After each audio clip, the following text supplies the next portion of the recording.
And what they did when that incident first happened is that instead of just saying this is a tragedy, wow, we're really sorry, they weaved it into this massive conspiracy theory that somehow, Nancy Pelosi was hijacking this for some purposes, and more importantly, that maybe something was going on with Paul Pelosi. Maybe he was having an extramarital affair with this man. Maybe there was something sketchy going on. Perhaps there was some China money involved. They just peppered the landscape with conspiracies so that we couldn't even have a normal reaction to an attack. And if you fast forward to the video being released, the right-wing media responded in two ways. The largest segment of it responded by basically saying, this confirms all of our conspiracy theories. When he answered the door, he was in his underwear. That's suspicious. He had a drink in his hand. That's suspicious. We didn't see any evidence that they didn't know each other. In fact, the call seemed to suggest that perhaps they did know each other.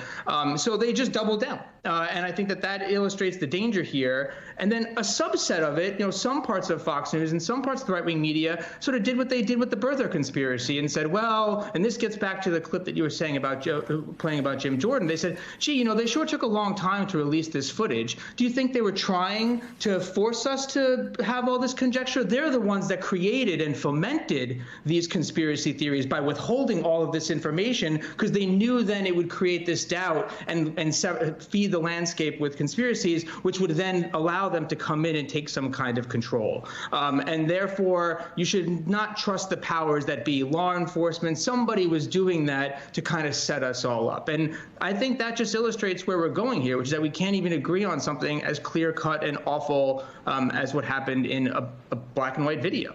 So, Clint, I want you to pick up where Angela left off, because that's the disinformation piece of it. How does it then tie to the extremism we've seen across this country?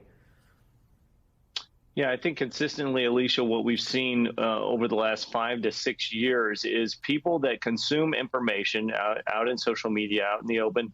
What you tend to find is that if individuals are demonized on these conspiracy theories, you don't know who the attacker is going to be, but you do know who is going to be attacked, meaning that when they hear these things about Nancy Pelosi, Paul Pelosi, or any other public figure that's being defamed, 1%, a fraction of 1% will take that as a very, very serious thing.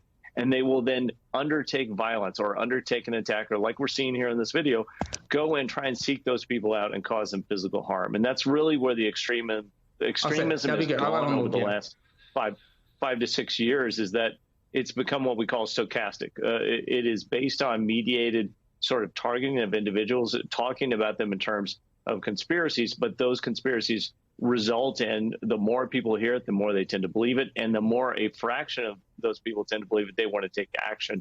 And that's what we're seeing quite often nowadays. Angela, the New York Times reports former President Trump has wholeheartedly embraced QAnon since being banished from mainstream social media. You've seen that sort of. I wonder, as now he plans his return to Twitter, to Instagram, what you are most concerned about when it comes to disinformation. I mean, I am really concerned with two things. One, that the QAnon conspiracy can get a supercharge here, because as that reporting noted, I mean, we've counted that he's promoted QAnon more than 400 times on his own social media platform. He's only increasing it. In the week after the last midterms, 50% of his posts either undermined the elections or promoted QAnon. And I think that ties in with the extremism and some of the stuff that Clint was saying before, which is that I think the greatest threat for extremism going forward is this groomer narrative and this idea that Democrats, that the news media are engaging in massive amounts of pedophilia. It is no longer just limited to the fever swamps. You now have increasingly mainstream Republicans making this argument and validating it. And then coupled with that, you sort of have an emboldened Christian nationalist sort of movement now, which kind of acts like sandpaper. It smooths out the edges of that hate.